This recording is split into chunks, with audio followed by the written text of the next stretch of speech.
The council chamber was enormous.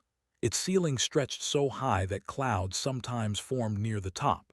7 massive seats sat in a circle, each one designed for a different alien species. The Aura sat on chairs made of pure crystal. The floated in contained gas bubbles. The shared one large platform, their hive-mind bodies moving as one. The others had their own special seats too. In the center of this grand room stood Ambassador. He was a human man in his 60s, wearing a simple gray suit. He looked very small compared to the massive aliens around him, but he stood straight and spoke clearly. "Honored members of the Galactic Council," said, "I come before you today to request full membership for humanity. We have served this council for 300 years. We have worked hard. We have followed every rule. We have proven ourselves time and time again." He pulled out a data tablet and continued. "Human engineers maintain 87% of the council's infrastructure. Human doctors make up 60% of all emergency medical staff. Human security forces patrol 70% of council space. We designed the current network that you all use every day." High Chancellor sat on the largest crystal throne. His body was made of living diamond, and light shone through him in rainbow colors. He looked at the way someone might look at a bug. "Ambassador," said, his voice like breaking glass, "your species does maintenance work. You are technicians. This does not make you worthy of full council membership." The representative spoke next. Its voice was actually thousands of small voices speaking together. "Humans are too emotional. You live short lives. You cannot understand the deep politics that guide the galaxy. You are children playing at being adults." The delegate, floating in her water tank, added her opinion. "Your entire species is barely 10,000 years old. Some of us have individual members older than your whole civilization. What could you possibly teach us?" Listen to each criticism without changing his expression. He had heard it all before. Every year for the past 50 years, he had stood in this same spot and made the same request. Every year he got the same answer. "I understand your position," said quietly. "Thank you for your time, honored council members." He bowed respectfully, then turned and walked toward the exit. His footsteps echoed in the huge chamber. The council members had already moved on to their next topic. They did not even watch him leave. In the hallway outside, Engineer was waiting. She was a woman in her 40s with short black hair and tired eyes. She had been working for 36 hours straight fixing the council's power grid. "How did it go?" she asked, though she already knew the answer from his face. "The same as always," replied. He stopped walking and looked at her directly. "Initiate Protocol Exodus. It's time to go home." His eyes went wide for just a moment, then she nodded slowly. "Are you sure?" "I've never been more sure of anything," said. "Send the signal. All human personnel, all colonies, all ships, we're leaving." "When?" asked. "Now today. Begin the withdrawal immediately." Pulled out her communication device.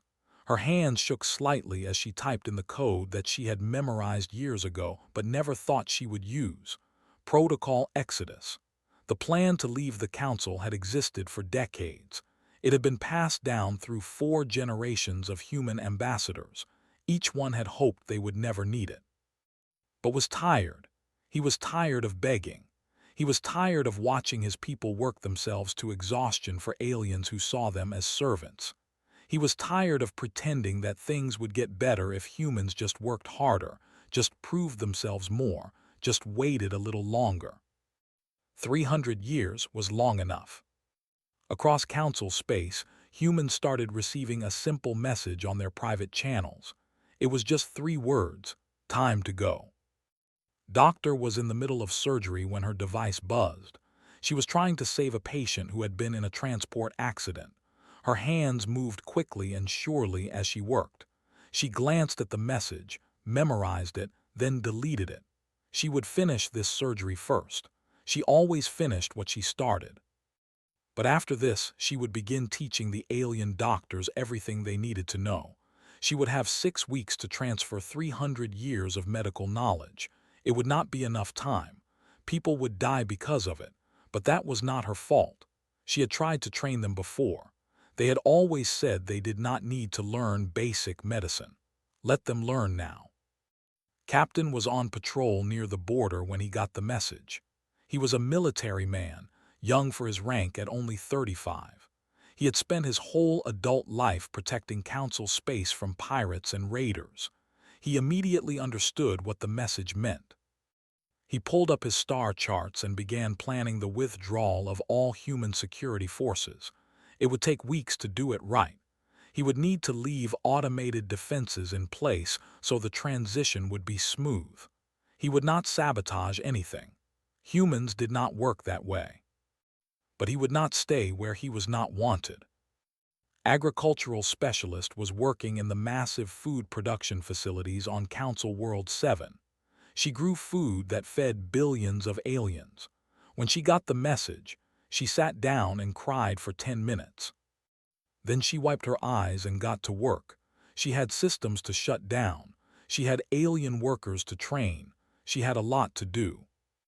All across the galaxy, millions of humans got the same message, and all of them began to move. Back in the council chamber, High Chancellor was discussing trade agreements with the other members. None of them knew that anything had changed. None of them knew that in 6 weeks, every human in council space would be gone. None of them knew that their civilization was about to collapse. Ambassador walked through the halls of the council building one last time. He had spent 40 years of his life in these halls. He knew every corridor. He knew where the light panels flickered because the maintenance schedule was behind. He knew which doors stuck because the actuators needed replacing. He knew that in a few months, all of it would start to fall apart. And he felt nothing but relief. Humanity was going home, and the council would learn what it meant to lose the people they had taken for granted. The first week, nobody noticed anything wrong. Engineer arrived at work every morning at the same time. She smiled at the alien workers. She checked the power systems and the life support networks. Everything seemed normal. But in reality, she was installing something new into every system she touched. She called it a routine update when anyone asked. The alien engineers nodded and went back to their own work. They trusted her. Why wouldn't they? She had been maintaining these systems for 15 years. What was really doing was installing automated protocols. The systems would run themselves for about 6 months. Then they would start to break down slowly. She was not sabotaging anything. She was just removing the constant human attention that kept everything running perfectly. She also started approving vacation requests. Lots of them. Human engineers all over council space suddenly remembered they had accumulated years of leave time. They started taking it. By the end of week 1, 30% of human engineers were on vacation. They were actually on ships heading toward human space. Doctor started a new program at the council's main hospital. She called it cross-training. She gathered all the alien doctors and nurses and began teaching them emergency procedures. "Why are we learning this now?" asked the Ara doctor. "You humans always handle emergencies." "What if we're not here someday?" said with a smile. "You should know how to save lives without us." The alien doctors agreed that this made sense, but they found the training boring. Human emergency medicine was so hands-on, so rushed, so chaotic. The elder races preferred careful diagnosis and planned treatments. This frantic style of medicine seemed crude to them. Taught them anyway.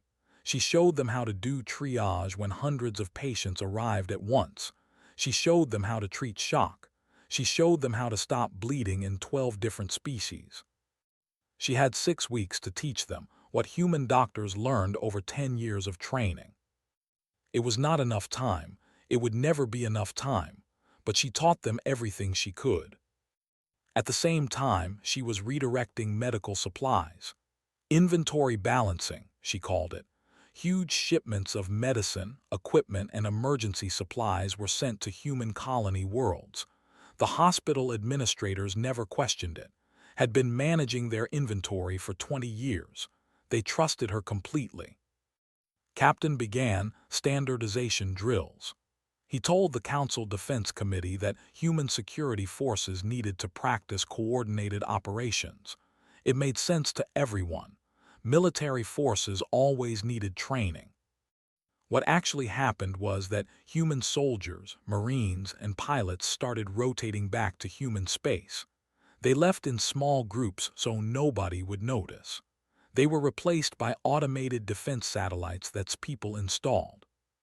The satellites worked perfectly. They would continue working perfectly for about 3 months. Then they would start having problems. Small problems at first, then bigger ones. By week 3, 40% of all human security personnel were gone. The aliens did not notice because the automated systems were doing the job just as well. Agricultural specialist had the hardest job. She ran the food production facilities that fed billions. She could not just shut them down. People would starve. So she did something clever. She started having equipment problems. Nothing serious, just annoying little issues that required the alien workers to learn how to fix things. The automated fertilizer system is offline, she would say. Can you restart it manually? The alien workers would complain, but they would learn, taught them step by step. She showed them how to monitor crop growth, how to adjust nutrients, how to harvest and process food. But growing food is complicated. It takes years to learn all the small things that can go wrong. The aliens were learning the basics. They did not know about the 1,000 little tricks that used every day to keep production high. When she left, production would drop, not immediately, but slowly. Week by week, yields would get smaller. It would take months before anyone realized why. Communications officer ran the network that connected all of Council space. It was a massive system that handled trillions of messages every day. She had designed most of it herself. She began what she called a resilience test. She told the Council's technology department that she was improving backup systems. They approved without really understanding what she was doing. What actually did was disconnect all the custom human protocols from the main network. She left backup systems in place. They worked, but they were 40% slower and much less efficient. She also installed a communication blackout system. With one command from human space, all messages to and from human colonies would be blocked. The Council would not be able to contact humanity at all. By week 4, the withdrawal was moving faster. Human teachers started leaving alien schools. They said their contracts were ending. Human artists left cultural centers. Human merchants closed their shops. Human families packed their homes. Everyone had a different excuse: family emergency, new job opportunity, going home for a festival. The aliens accepted all these explanations. Why wouldn't they? People came and went all the time. Nobody realized that humans were only going, not coming. Ambassador continued his normal routine. He attended boring meetings. He submitted reports. He had lunch with other diplomats. He smiled and made small talk. Inside, he was counting down the days. By week 5, 60% of humans in Council space were gone.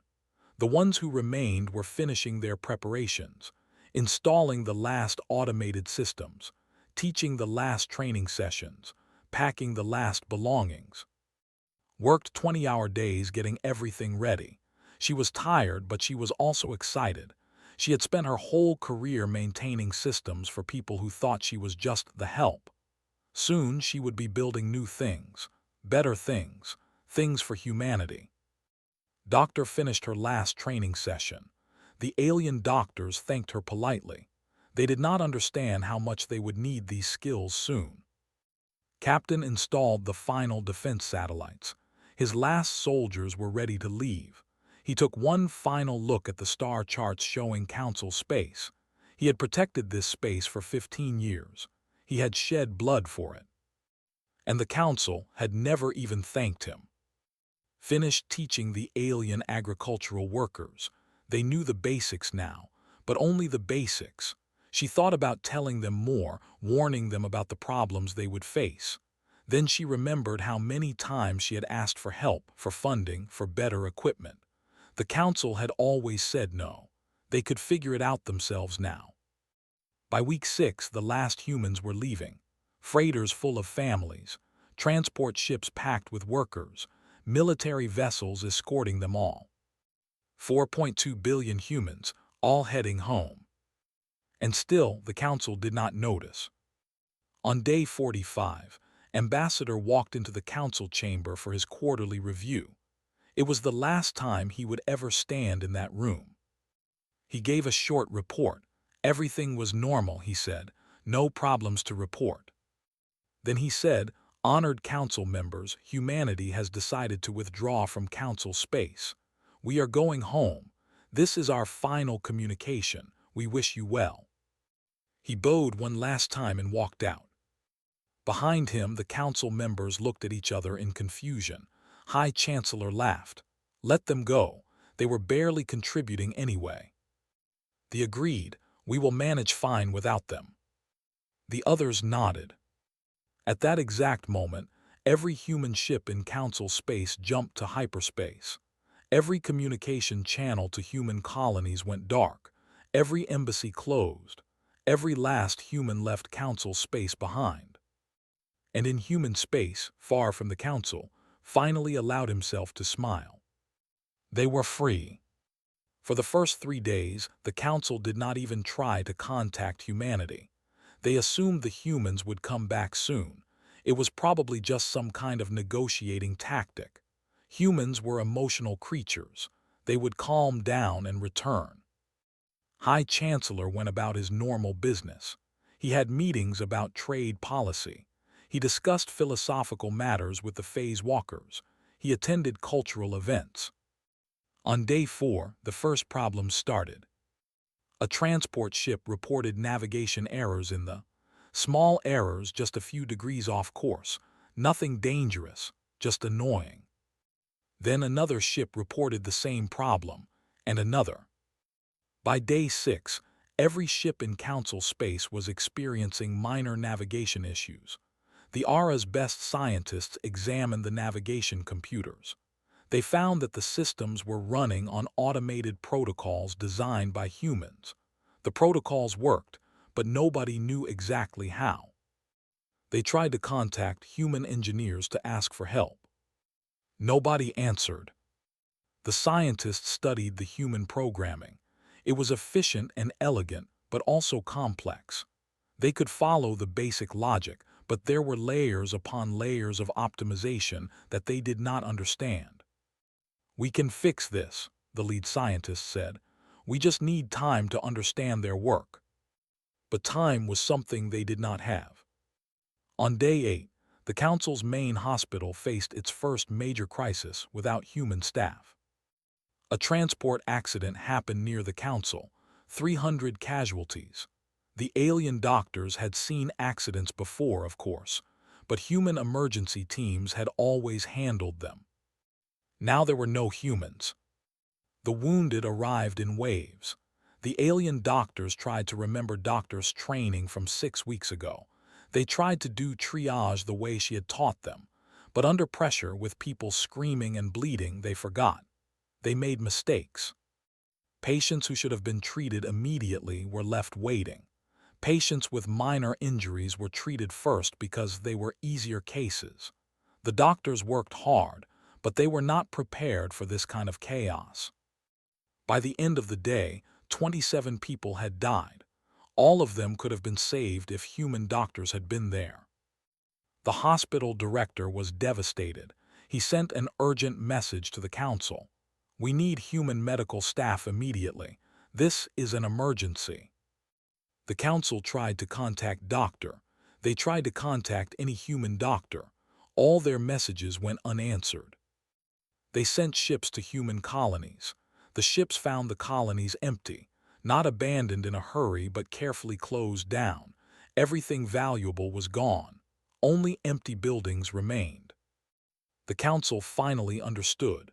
Humanity was not coming back.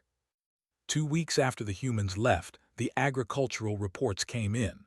Crop yields were down 15% across all council worlds. The alien workers were following the procedures that specialists had taught them, but something was wrong. The who needed massive amounts of protein for their hive bodies started rationing food. Their workers were confused. They were doing everything exactly as had shown them.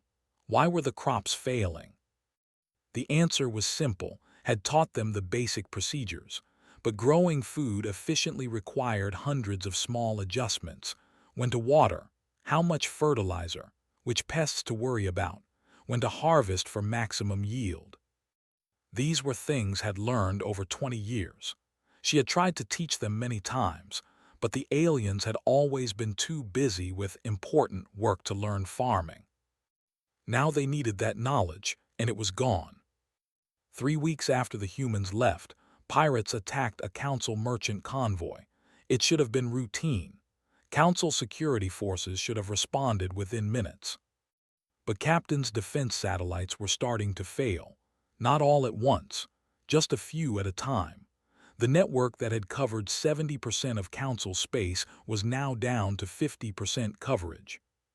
The pirates knew it. They hit the gaps in coverage hard. The Council's own military forces tried to respond, but they had gotten lazy. For decades, they had relied on human security personnel to do the actual fighting. Now they were facing real enemies, and they were not ready. The convoy was destroyed. 400 people died. Billions in cargo was lost. The representative stood in the council chamber and demanded answers. Where are our defenses? Where are the security forces? The humans ran them, someone replied quietly. The turn to High Chancellor, then get the humans back. Tried, he sent formal diplomatic messages. He sent personal appeals. He offered apologies. He promised rewards. Every message went into the void. No response. 1 month after the humans left, the collective reported a critical power shortage. Their entire civilization ran on advanced computer systems. Those systems needed rare elements that were shipped from across Council space. But the shipping network was failing. Ships were getting lost due to navigation errors. Trade routes were disrupted by pirates. Deliveries were late or never arrived. The collective began shutting down non-essential systems to save power. For a society that existed as uploaded consciousnesses in computer networks, this was like asking humans to cut off their arms and legs. They had never imagined being this vulnerable. 6 weeks after the humans left, the council held an emergency session. High Chancellor looked terrible. He had not recharged his crystalline body properly in weeks. He was dim and cracked. "We need to discuss our situation honestly," he said. "We are facing civilization-wide collapse."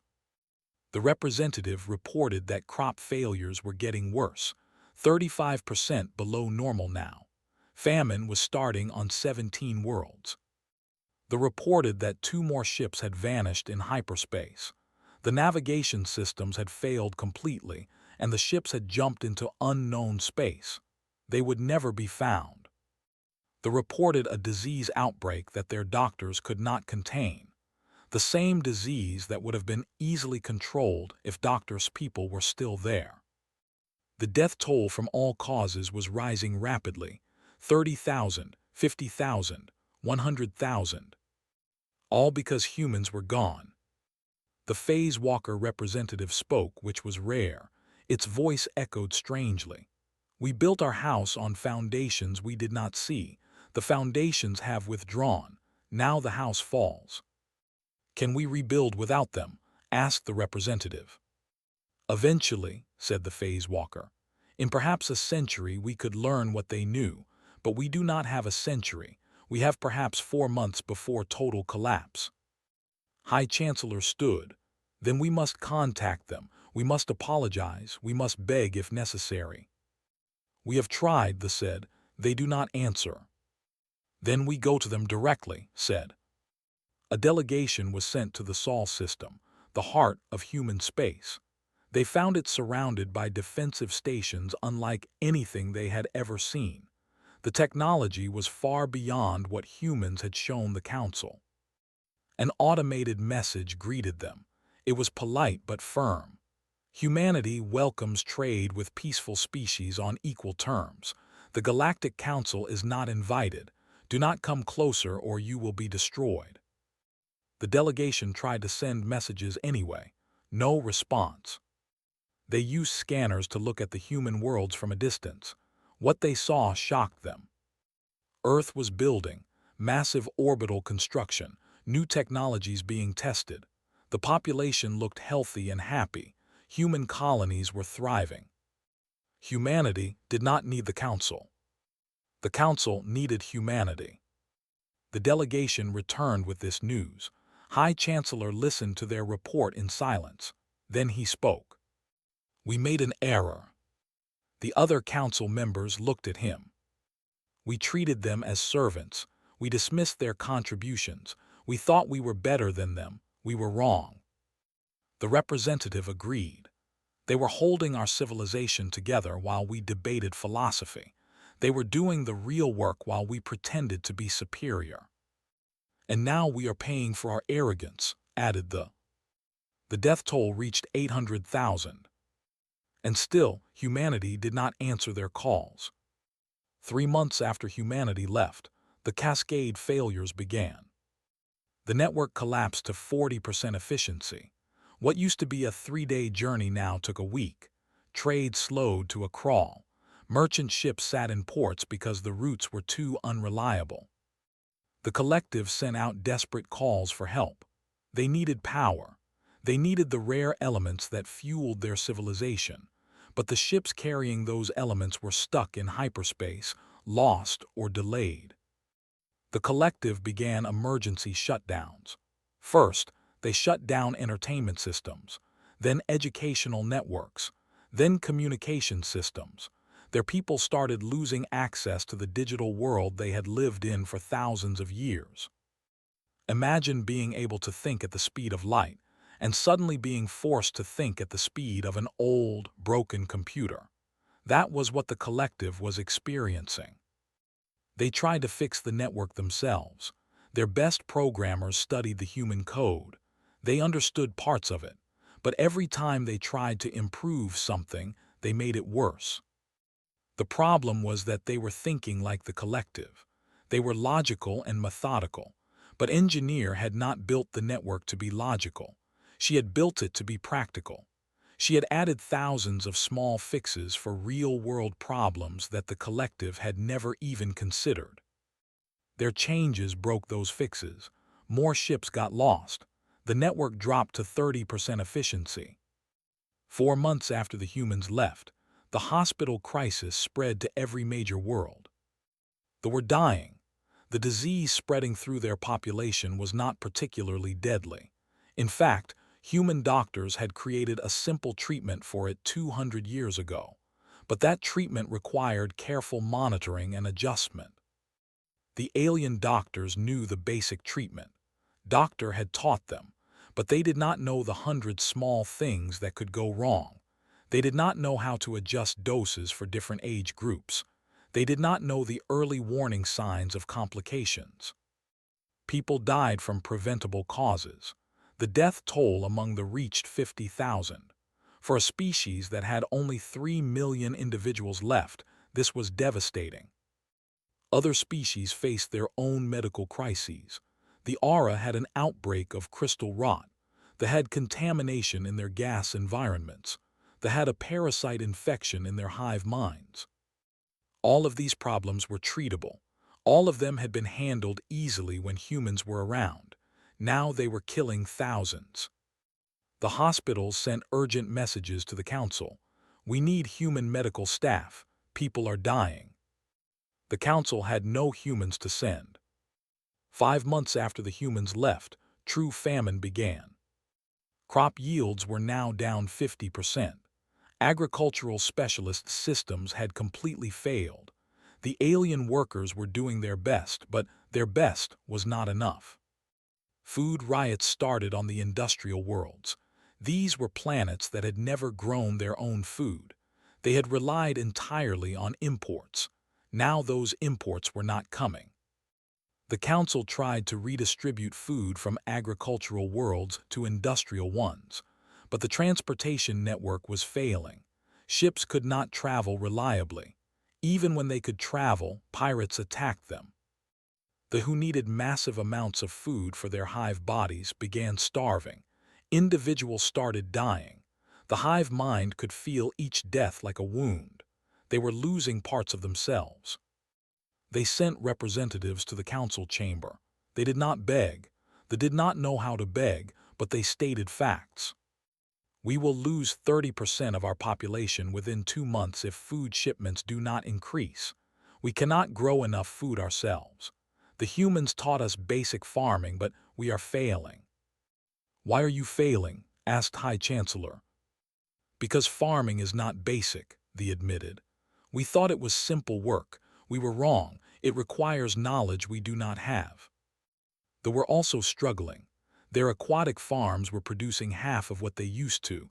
They did not understand why. They were following all the procedures. The answer was that specialists had been managing nutrient levels, water pH, and dozens of other factors every single day. She had made it look easy. It was not easy. 6 months after the humans left, the council's infrastructure began falling apart visibly. Lights flickered in government buildings. Life support systems had failures. Water recycling plants broke down. Power grids became unstable. Every system that engineer had maintained was now failing. The automated protocols she had installed were running out. The alien engineers tried to fix things, but they did not understand the underlying architecture. One ARA engineer spent 3 weeks trying to fix a power distribution node. He studied documentation. He followed every step, but the documentation assumed knowledge he did not have. It assumed understanding of basic concepts that humans learned in their first year of engineering school. The elder races had never needed those basics. They had advanced technology from the start. They had skipped the simple stuff and gone straight to the complex. Now the simple stuff was breaking, and they did not know how to fix it. 7 months after the humans left, another delegation went to human space. This time, they sent their best diplomat. She approached the defensive perimeter around Earth carefully. She broadcast a message.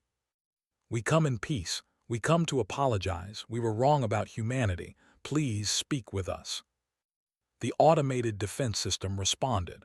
The Galactic Council is not welcome in human space. Leave immediately. We are dying, the diplomat said. Our civilization is collapsing. We need help. There was a long pause. Then a human voice came through. It was not ambassador. It was someone new. You treated us like servants for 300 years. You dismissed every contribution we made. You us equality. Now you want our help. Yes, the diplomat said honestly. We were wrong. We are sorry. Please help us. Why should we? The human voice asked. The diplomat did not have a good answer for that. She tried anyway. Because people are dying, because we made a mistake, because we are asking. You let people die before, the human voice said. 27 in the first hospital crisis. You did not care then. Why do you care now? Because now we understand, they said. Those 27 deaths taught us something. Each death after that taught us more. We have learned our lesson. We have learned it in blood. Another long pause. Go back to the council, the human voice finally said. Tell them humanity might be willing to help, but only on our terms. Tell them to wait for our ambassador. If they reject our terms, we will not make another offer. The diplomat felt a surge of hope. Thank you. Do not thank us yet, the human voice said. You have not heard our terms. 8 months after the humans left, the death toll reached 1 million. The Phase Walker representative stood in the council chamber and spoke the truth that everyone knew but nobody wanted to say. We are going to die, not today, not tomorrow, but within 4 more months our civilization will collapse completely. We cannot fix what the humans built. We cannot replace what they did. We were fools who thought we were wise, and now we are paying the price for our foolishness. High Chancellor looked around the chamber. It was falling apart. The lights were dim. The air smelled stale. Even the Grand Council chamber showed signs of neglect. "How many attempts have we made to contact humanity?" he asked. 1,247, replied an aide. "And how many responses have we received?" 1. The delegation received a response yesterday. His crystalline body seemed to glow a bit brighter. What did they say? The diplomat stepped forward and repeated the message. When she finished, the chamber was silent. Finally, they spoke. "They are coming. They are going to offer terms. We should decide now if we will accept those terms, no matter what they are." "That is surrender," said a Aura representative. "No," said the phase walker. "That is survival, and we should be grateful they are even offering it." High Chancellor called for a vote. The decision was unanimous. Whatever humanity asked for, they would accept it. They had no other choice. 1 year after Ambassador walked out of the council chamber, a human ship appeared at the council. It was a small diplomatic vessel, clean and efficient. Nothing fancy. That was very human. The council gave it immediate clearance to land. High Chancellor himself went to greet the ship. He had never greeted any ambassador personally before, but these were desperate times. The airlock opened and a human woman stepped out. She was in her 30s with sharp eyes and a confident walk. She wore a simple black suit. "I am Ambassador," she said. "I speak for humanity." Bowed deeply. A year ago he would never have bowed to a human. Now he bowed without hesitation. "Ambassador, welcome. Thank you for coming. We have much to discuss." "Yes," said simply, "we do." She was escorted through the council building to the main chamber. The building looked terrible now. Lights were out in some corridors. Doors did not open properly. There was dust everywhere. Noticed everything, but she said nothing. The council chamber was worse. The great seats of the 7 elder races were dirty and damaged. The air recycling system made a grinding noise. One of the massive view screens was dark. All 7 council members were present. They all looked diminished somehow. The aura were dim and cracked. The gas bubbles were cloudy.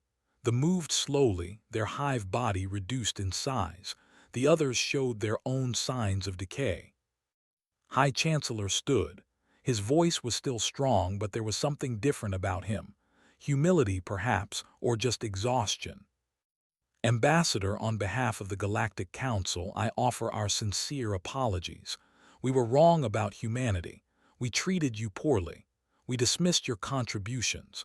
We refused you equality when you had earned it many times over. We were arrogant and foolish." He paused, and his crystalline body seemed to dim further. "Our arrogance has cost us dearly. Over 1 million people have died because we did not value the humans who kept our civilization running. Our infrastructure is collapsing. Our food production has failed. Our medical systems cannot function. We are facing total collapse within 4 months." He looked directly at. "We are asking for your help.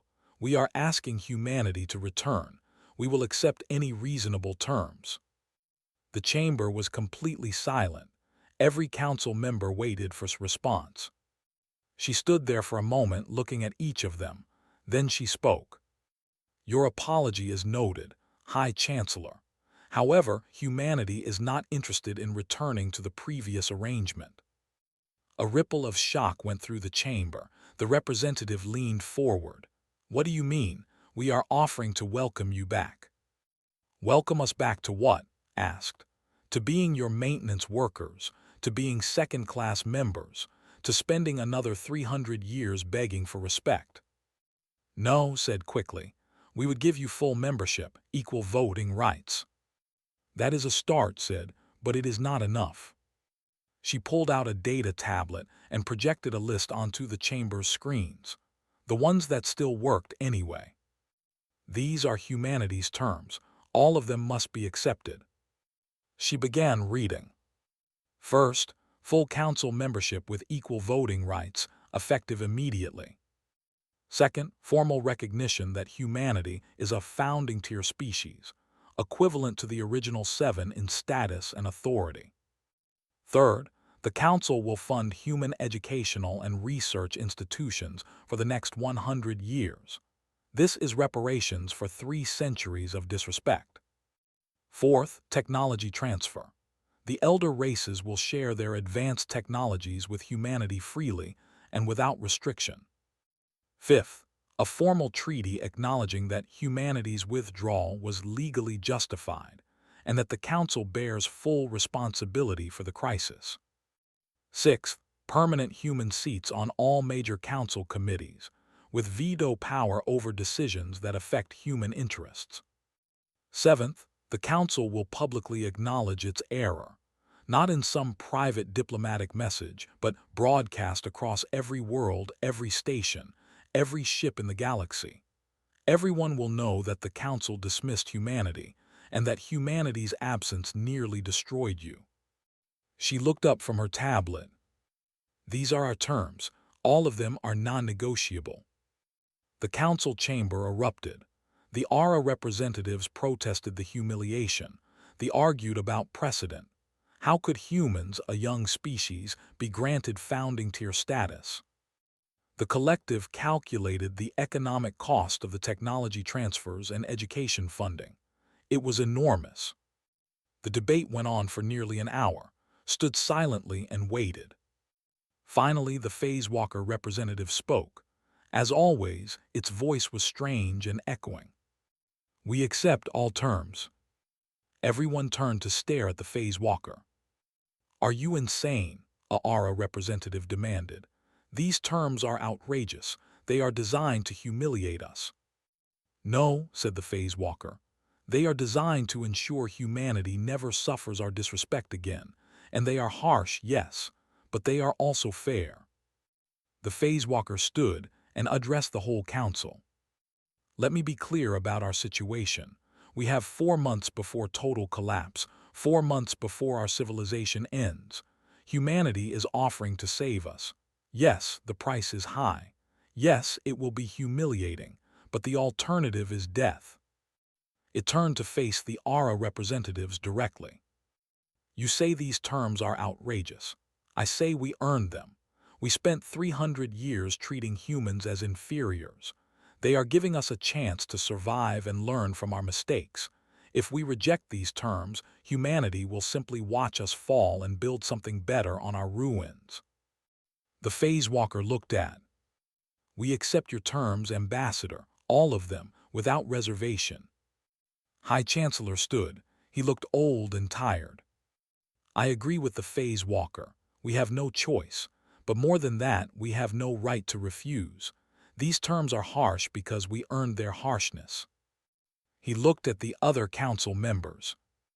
All in favor of accepting humanity's terms. One by one, the hands rose. The voted yes, the voted yes, the voted yes. Even the ARA reluctantly voted yes. The vote was unanimous. Turned to Ambassador. We accept your terms, Ambassador, all of them. Will humanity help us now? Was quiet for a moment, then she said, not immediately. Fear flashed across the Council members' faces. But continued, we will send emergency teams within 1 week, engineers to stabilize your infrastructure, medical teams to stop the dying, agricultural specialists to prevent total famine. Within 1 month, we can stop the collapse. And full cooperation, asked. Within 1 year, said, we will return as equals, as partners, as founding tier members of this Council. But understand this clearly, we return on our terms or we do not return at all. She stood and prepared to leave. You have learned that you need us. That is good. But you also need to learn why you need us. Not because we are your servants, not because we are your maintenance workers, but because we are competent, intelligent, and valuable partners who deserved respect from the beginning. She walked toward the door, then stopped and turned back. You have 1 week to prepare your public broadcast. Make it honest. Make it complete. The galaxy needs to know what happened here. They need to know that competence matters more than age, that hard work deserves respect, and that arrogance has a price. She left the chamber. 5 days later, every screen in the galaxy showed the same broadcast. High Chancellor stood before the council, looking directly at the camera. People of the galaxy, I speak to you today with a heavy heart and a humble spirit. The Galactic Council has made a grave error. For 300 years, humanity served this council with dedication and skill. They maintained our infrastructure. They staffed our hospitals. They protected our space. They grew our food. They did the work that kept our civilization running. He paused, and we treated them as servants, as second-class beings unworthy of respect or equality. When they asked for recognition, we dismissed them. When they asked for equal representation, we were arrogant. We were wrong. In their wisdom, humanity from council space, they left peacefully, professionally, and quietly. They did not sabotage our systems. They did not seek revenge. They simply went home. And we discovered the truth. We discovered that humanity was not doing simple work. They were doing essential work that we had forgotten how to do. They were the foundation of our civilization, and we had not even noticed. His crystalline body seemed to pulse with shame. Over 1 million people have died because of our arrogance. Our civilization nearly collapsed because we did not value those who kept it running. We learned our lesson in blood and suffering. Humanity has agreed to help us again, but this time they return as equals, as founding-tier members of this council, as partners who deserve the respect we should have given them from the beginning. This broadcast is our admission of failure. This broadcast is our apology. And this broadcast is our promise. Never again will the Galactic Council dismiss those who serve. Never again will we confuse status with competence. Never again will we take for granted those who do the real work of civilization. The broadcast ended. 2 weeks later, the first human ships returned to Council space. Engineer arrived with a team of 50 engineers. They immediately began stabilizing the failing infrastructure. Within days, the lights stopped flickering. The life support systems ran smoothly. The power grid stabilized. Doctor brought medical teams to every major hospital. They worked around the clock, treating the sick and teaching the alien doctors. The death toll began to drop. Captain and his security forces returned to patrol Council space. The pirates learned quickly that human forces were back. The attacks stopped. Agricultural specialists and hundreds of farmers arrived on the struggling agricultural worlds. They got the systems running again. Food production increased. The famine ended. An ambassador, retired and living on Earth, watched it all from his home. He sat in his garden, enjoying the sunshine, and watched the news broadcasts showing humans returning to Council space. But this time, they arrived as equals. This time, they walked with their heads high. His successor, Ambassador, appeared on screen. She was signing the treaty that made humanity a founding-tier species. The ceremony was broadcast across the galaxy. Smiled. He had spent 40 years begging for respect, had earned it in 1 year by walking away. Sometimes the most powerful thing you can do is not argue. Sometimes the most powerful thing you can do is not fight. Sometimes the most powerful thing you can do is simply walk away from those who do not value you and wait for them to realize what they have lost.